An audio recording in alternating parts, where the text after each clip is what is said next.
भारत माता की। अरे यार क्या हो गया कन्नौज वालों की आवाज को? ऐसी आवाज नहीं चलेगी। अरे 400 पार जाना है या नहीं जाना है? मोदी जी को तीसरी बार प्रधानमंत्री बनाना है या नहीं बनाना है? हमारे सुब्रत पाठक को फिर से जिताना है या नहीं जिताना है? तो मेरे साथ दोनों हाथ उठाओ, उठाओ दोनों हाथ, पेंडल के बाहर है सारे उठाएं, विजय के संकल्प का मुट्ठी बींचो और प्रचंड आवाज से बोलिए जय श्री राम, जय जय श्री राम, भारत माता की, वंदे वंदे। मंच पर उपस्थित प्रकाश पाल जी, हमारे क्षेत्रीय अध्यक्ष महोदय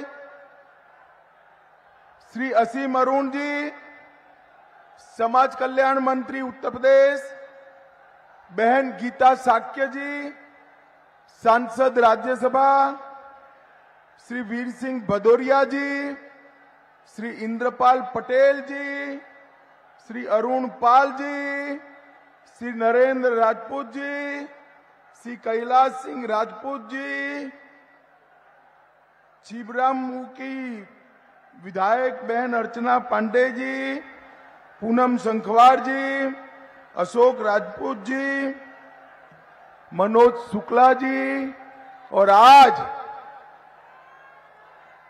कन्नौज की इस विराट सभा में मैं जिनको जिताने के लिए आया हूं, हमारे युवा नेता, आपके सांसद, भाजपा के प्रत्याशी भाई सुब्रत पाठक जी। जोर से ताली बजाओ सुब्रत के लिए। ए सुब्रत यहां खड़े रह जाओ। और आज कन्नौज की सभा में आए हुए प्यारे भाइयों, बहनों, माताओं और मेरे जिगर के टुकड़े जैसे युवा मित्रों, आप सभी को नमस्कार।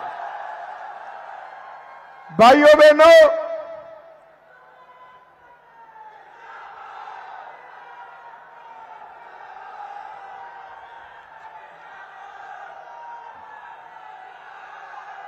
मेरे साथ बोलिए भारत माता की। हो गया भाई, सुन लिया तुझे, देख भी लिया, देख लिया तुझे। भाइयों बहनों,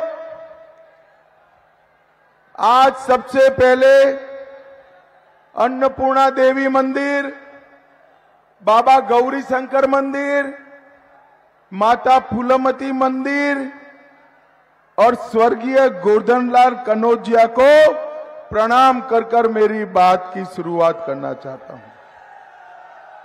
मैं कन्नौज आया हूं तब महान विचारक और स्वतंत्रता सेनानी डॉक्टर लोहिया जी को भी मन पूर्वक प्रणाम कर मेरी बात की शुरुआत करना चाहता हूं। भाइयों बहनों, जैसे ही मेरा हेलीकॉप्टर कन्नौज में लैंड हुआ, न जाने कहां से इत्र की खुशबू नाक के अंदर जाकर दिमाग तक पहुंच जाती है। सदियों से हमारा कन्नौज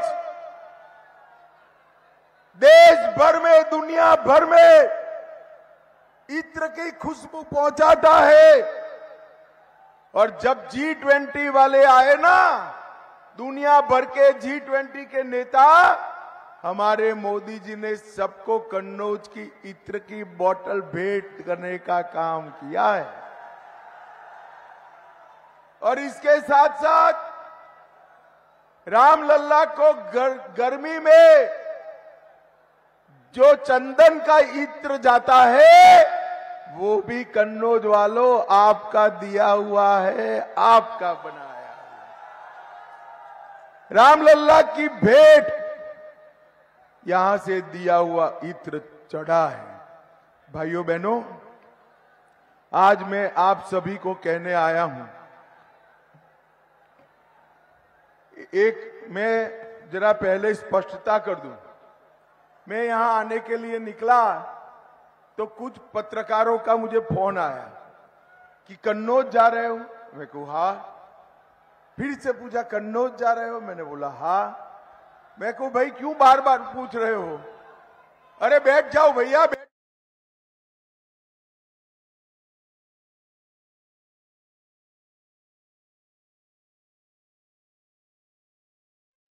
क्यों बार बार पूछ रहे हो? अरे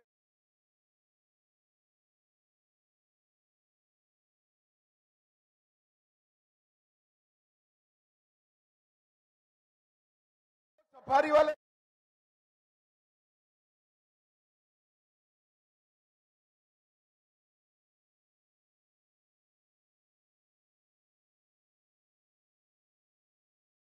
बोलिए भारत माता की। तो मुझे बार बार पूछे कि आप कन्नौज जा रहे हो। मैंने को बोला इतना क्यों पूछ रहे हो? कि कन्नौज तो बड़ा टफ लड़ाई है। मैं को कोई टफ लड़ाई नहीं है, सुब्रत मेरा दोस्त है, कन्नौज की जनता इसको जिताकर भेजने वाली है। कन्नौज वालों में कह कर जाता हूं, ये सुब्रत पाठक को आपने ही जिताया, फिर से जिताइएगा, उसको बड़ा आदमी बनाने का काम मैं करने वाला हूं। भाइयों बहनों, यहां सालों तक मुलायम से परिवार को आपने वोट दिया या नहीं दिया? अरे जोर से बोलो, दिया या नहीं दिया? ये ऐसा परिवार है, जीतता है तो भी बाद में नहीं आता है और हारता है तो भी बाद में नहीं आता है।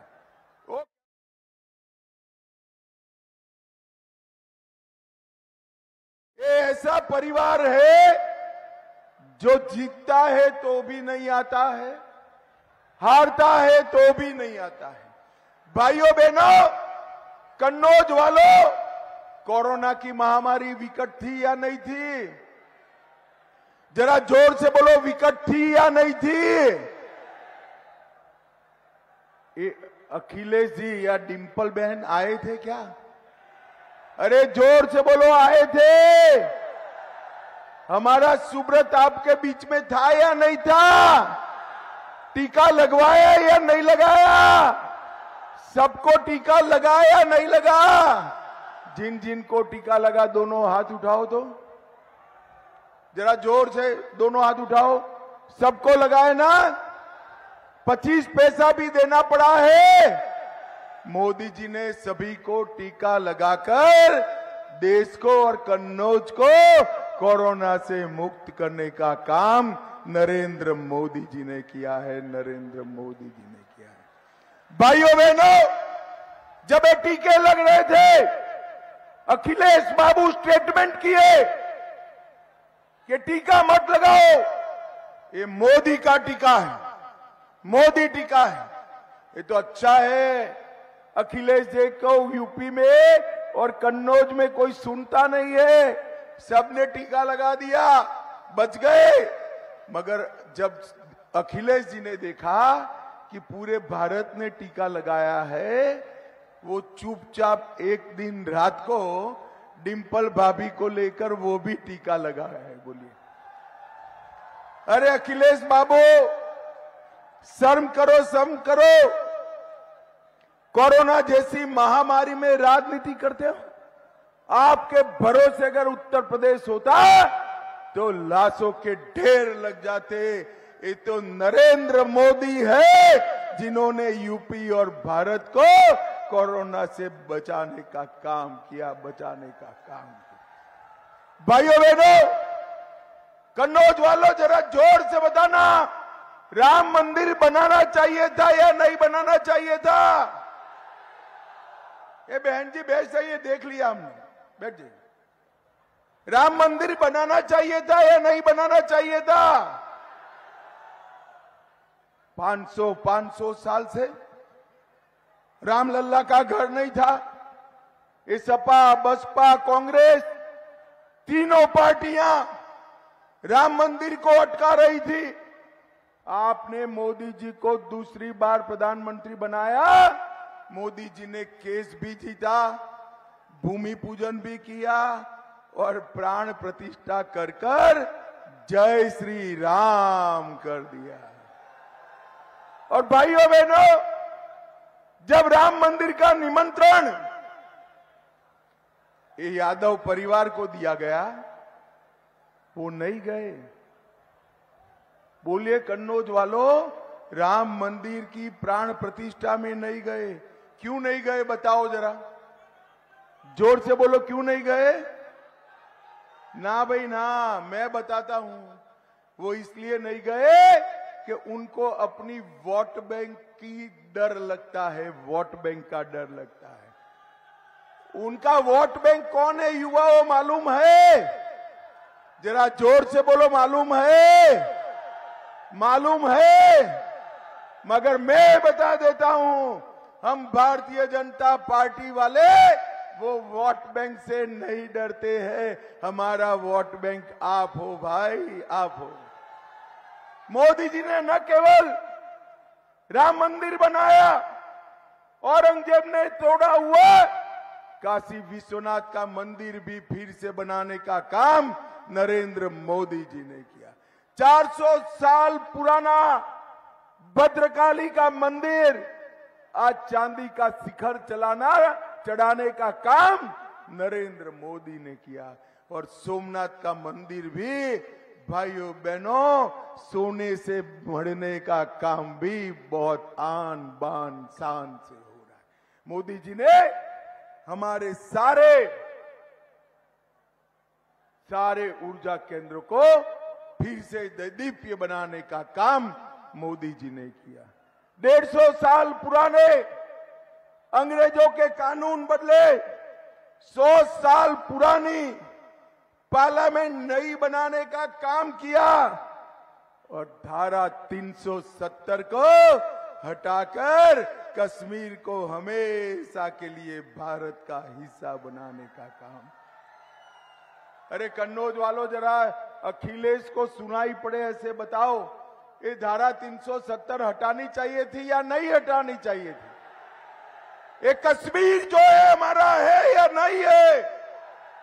एक खरगे जी कहते हैं राजस्थान और यूपी वालों का कश्मीर से क्या लेन देन। अरे खरगे बाबू, आप 80 पार तो कर गए, मगर हमारे कन्नौज वाले को नहीं जानते हो। कन्नौज का बच्चा बच्चा कश्मीर के लिए अपनी जान दे सकता है मित्रों, जान। मोदी जी ने 5 अगस्त 2019 को धारा 370 हटाकर हमेशा के लिए देश से आतंकवाद को समाप्त करने का काम हमारे प्रिय नेता नरेंद्र मोदी ने किया। नरेंद्र मोदी ने, भाइयों बहनों, 10 साल तक इस सपा बसपा के सहयोग से सोनिया मनमोहन सरकार चलती। 10 साल तक आए दिन पाकिस्तान से आलिया मालिया जमालिया घुसते थे, बम धमाके कर कर चले जाते, कोई बोलने वाला नहीं था। मनमोहन सिंह जी मौन रहते थे। मोदी जी को आपने 14 में प्रधानमंत्री बनाया, उरी और पुलवामा में हमला किया। मोदी जी ने 10 ही दिन में सर्जिकल स्ट्राइक और एयर स्ट्राइक कर कर पाकिस्तान के घर में घुसकर आतंकवादियों का सफाया करने का काम नरेंद्र मोदी। भाइयों बहनों, मोदी जी ने करोड़ों गरीबों के कल्याण के लिए ढेर सारे काम किए। देश में 80 करोड़ गरीबों को प्रति व्यक्ति प्रति माह 5 किलो अनाज मुफ्त में दिया, 12 करोड़ शौचालय बनाए, 4 करोड़ घर बनाए, 10 करोड़ लोगों को उज्ज्वला का कनेक्शन दिया और 14 करोड़ लोगों को नल से जल दिया। और इसके साथ 60 करोड़ लोगों को 5 लाख तक का स्वास्थ्य का खर्चा मुफ्त देने का काम नरेंद्र मोदी जी ने किया। और अब तीसरी बार प्रधानमंत्री बना दो, गरीब हो ना हो, किसी भी जाति का हो, किसी भी धर्म का हो और 70 साल से बड़ा हो, सबके स्वास्थ्य की चिंता आपको करने की जरूरत नहीं है। नरेंद्र मोदी जी करेंगे, नरेंद्र मोदी जी। भाइयों बहनों, मोदी जी ने योजनाएं बनाई, हमारे सुब्रत ने नीचे तक पहुंचाया। अब मैं कहता हूं जो बचा खुचा बाकी है ना, तीसरी बार मोदी जी को प्रधानमंत्री बनाओ, सुब्रत जी को आप सांसद बनाओ, हर एक के घर में ये सुविधाएं पहुंचाने का काम भारतीय जनता पार्टी का। भाइयों बहनों, ये परिवारवादी पार्टियां हैं, उनको परिवार के अलावे कुछ दिखाई नहीं पड़ता है। ये समाजवादी पार्टी, नेताजी गए, अब अखिलेश जी आ गए, इसके बाद में डिंपल जी को ले आए। मैं यादव समाज के भाइयों बहनों को भी कहना चाहता हूं, ये कोई यादव समाज के खेरख्वाह नहीं है। देखिए, इन्होंने 5 टिकट दिए, कन्नौज से अखिलेश खुद लड़ रहे हैं, मैनपुरी से डिंपल बहन लड़ रही है, आजमगढ़ से धर्मेंद्र यादव लड़ रहे हैं, बदायूं से आदित्य यादव लड़ रहे हैं और फिरोजाबाद से अक्षर यादव लड़ रहे हैं। बोलिए, अब बाकी कुछ बच्चे अभी बड़े नहीं हुए हैं, बच्चे हो जाएंगे तो 80 की 80 सीटें ये ही लड़ेंगे। ये ठीक है कन्नौज वालों, ये ठीक है। मौका परिवार के आधार पर नहीं मिलना चाहिए। ये हमारे सुब्रत के घर में कोई नेता नहीं था, दम था, मोदी जी ने इसको सांसद भी बनाया और अब जिता दो, हम बड़ा आदमी भी बनाने का काम करेंगे। भाइयों बहनों, ये परिवार जो है वो जीतता है तो भी नहीं आता है और हारता है तो भी नहीं आते हैं। मैं आज कहना चाहता हूं, सुब्रत पाठक, उसको आपके बीच में ही रहना है, ये आपका आदमी है, आपका प्रतिनिधि है। भाइयों बहनों, आज मैं कहना चाहता हूं, अखिलेश जी के टाइम में गरीबों की जमीन कब्जाई जाती थी या नहीं कब्जाई जाती थी? जोर से बोलो, कब्जाई जाती थी या नहीं कब्जाई जाती थी? ये सपा के गुंडे आपको परेशान करते थे या नहीं करते थे? यूपी से पलायन होता था या नहीं होता था? ऊपर नरेंद्र मोदी जीत गए, नीचे भाजपा सरकार बनी, योगी जी मुख्यमंत्री बने। एक गुंडों को उल्टा लटका कर सीधा करने का काम भारतीय जनता पार्टी ने किया। गुंडा राज को हमने समाप्त कर दिया। और दूसरी ओर ये समाजवादी पार्टी, उनके लोग पाकिस्तान जिंदाबाद के नारे लगाते हैं। अखिलेश, शर्म आनी चाहिए आपको।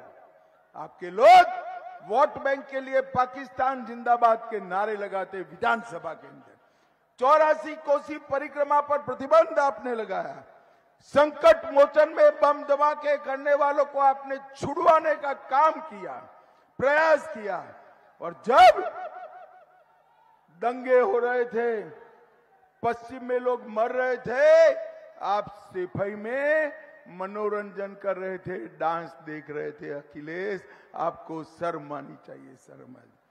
भाइयों बहनों, मैं आपको बताता हूं, आपको जनता की आवाज उठाने वाला सांसद चाहिए और वो सांसद सुब्रत पाठक है। मुझे बताइए, आपको परिवार की दुकान चलाने वाला सांसद चाहिए या जनता की आवाज उठाने वाला सांसद चाहिए? तो अब बताओ, कौन है वो? जोर से बोलो, कौन है? भाइयों बहनों, सुब्रत पाठक को दिया हुआ एक एक वोट, उसके नाम के सामने कमल निशान पर दबाया हुआ एक एक बटन का वोट सीधा नरेंद्र मोदी को मिलने वाला है। अब कन्नौज में बटन दबाओगे, मोदी जी प्रधानमंत्री बनेंगे, तो दबाओगे क्या? देखो भाई कन्नौज वालों, बटन तो जरूर दबाना, मगर इतने जोर से दबाना कि बटन कन्नौज में लगे और झटका इटाली में जाकर लगे। और ये दो शाहजादों में एक तो दिखाई नहीं पड़ते हैं और दूसरे राहुल बाबा अमेठी से हारे तो वायनाड गए। वायनाड अब हारने का डर लगा, रायबरेली आएंगे। और अब राहुल बाबा मैं बता देता हूं, रायबरेली भी आप हारने वालों हो, अब यहां से सीधे इटली जाओ तो कांग्रेस का भला हो जाए। भाइयों बहनों, ये लोग देश को आगे नहीं बढ़ा। ये अखिलेश बाबू कल्याण सिंह जी इतने बड़े नेता, इनका निधन हो गया। 500 मीटर दूर थे, फूल चढ़ाने नहीं गए। और मुख्तार अंसारी, इनकी मृत्यु हो गई तो 500 किलोमीटर दूर उनके घर पर गए। भाइयों बहनों, ये कभी हमारा भला नहीं कर सकते हैं। मैं आज बताता हूं, अभी मुझे एक पत्रकार ने पूछा कि पाकिस्तान राहुल गांधी का बखान कर रहा है, बड़ी प्रशंसा कर रहा है, क्यों कर रहा है? मैंने बोला भाई साफ बात है, राहुल गांधी मोदी जी सर्जिकल स्ट्राइक करते हैं, इस पर सवाल उठाते हैं। मोदी आतंकवादियों को मारते हैं, ये विरोध करते हैं। मोदी जी नक्सलवादियों को मारते हैं, ये विरोध करते हैं। मोदी जी नई पार्लियामेंट बनाते हैं, ये विरोध करते हैं। मोदी जी G20 का इतना बड़ा सुंदर कार्यक्रम करते हैं, ये विरोध करते हैं। मोदी जी चंद्रयान भेजते हैं तो भी ये विरोध करते हैं। तो ये पाकिस्तान का सारा काम भारत में बैठकर करते हैं राहुल बाबा, और उनके साथ ये यूपी के शहजादे भी जुड़े हैं। तो पाकिस्तान इनके प्रशंसा करेगा या नहीं करेगा? मुझे बताओ, जोर से बोलो, करेगा या नहीं करेगा? अब कांग्रेस और ये सपा एक भी सीट जीतती है ना भाई, एक भी सीट यूपी में कांग्रेस या सपा जीती ना, तो फटाके यूपी में नहीं जलेंगे, नहीं जलेंगे यूपी में। कहां जलेंगे मालूम है? पाकिस्तान में जाकर जलेंगे। अब जलाना है क्या? अरे जोर से बोलो, जलाना है। यूपी वालों, खाता मत खुलने देना, खाता मत खुलने देना। एक बार हिसाब किताब बरोबर कर लो। भाइयों बहनों, मैं आज बताने आया हूं, ये कांग्रेस की सरकार थी, सोनिया मनमोहन की सरकार थी। उन्होंने 10 साल में अपने यूपी को 4,90,000 करोड़ दिया था। कितना दिया था? अरे जोर से बोलो भाई, कितना? 4,90,000 करोड़। मोदी जी ने 19 लाख करोड़ रुपया यूपी के विकास के लिए देने का कहा। 12 शहरों में मेट्रो बनाई, एशिया का सबसे बड़ा एयरपोर्ट जेवर में बन रहा है, 11 एक्सप्रेस वे बनाए, डिफेंस कॉरिडोर बनाया। जिस यूपी में अखिलेश बाबू आपके शासन में कट्टे बनाने की फैक्ट्रियां चलती थी, वहां तोप के गोले बन रहे हैं और वो गोले पाकिस्तान पर गिरने वाले हैं। भाइयों बहनों, यूपी में इरिगेशन बढ़ाया, हर गरीब को घर दिया, लाइट दी, गैस का सिलेंडर दिया, शौचालय दिया, 5 किलो मुफ्त अनाज दिया, 5 लाख तक का इंश्योरेंस दिया। पूरे उत्तर प्रदेश में उसको उत्तम प्रदेश बनाने का काम हमारे नेता नरेंद्र मोदी जी ने किया है। और भाइयों बहनों, ये चुनाव जो है,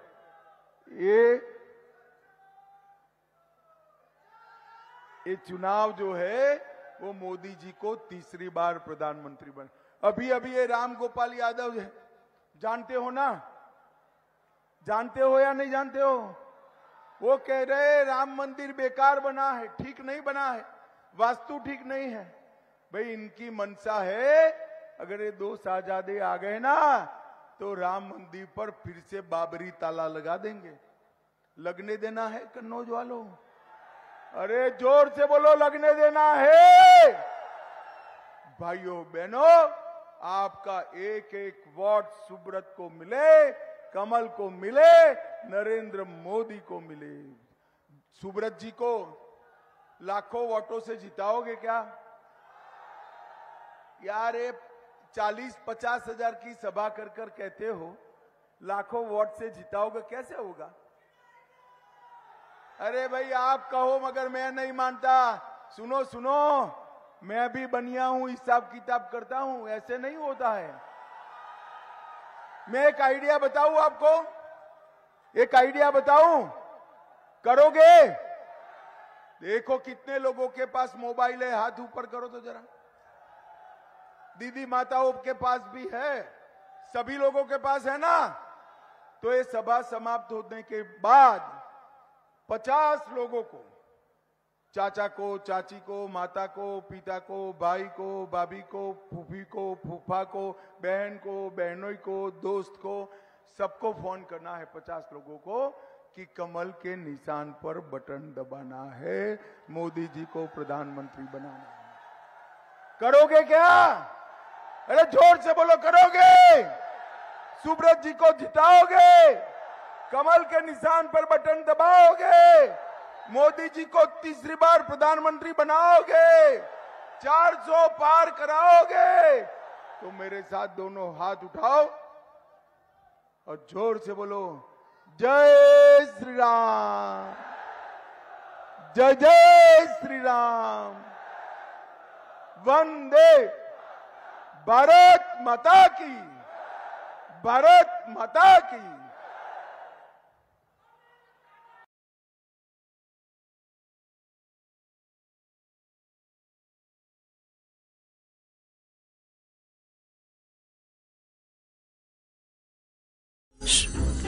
இங்க நின்னு என்ன யோசிக்கிற? எப்படி எடுக்கிறதுன்னு யோசிக்கிறேன். இப்படி எடுத்தா போச்சு.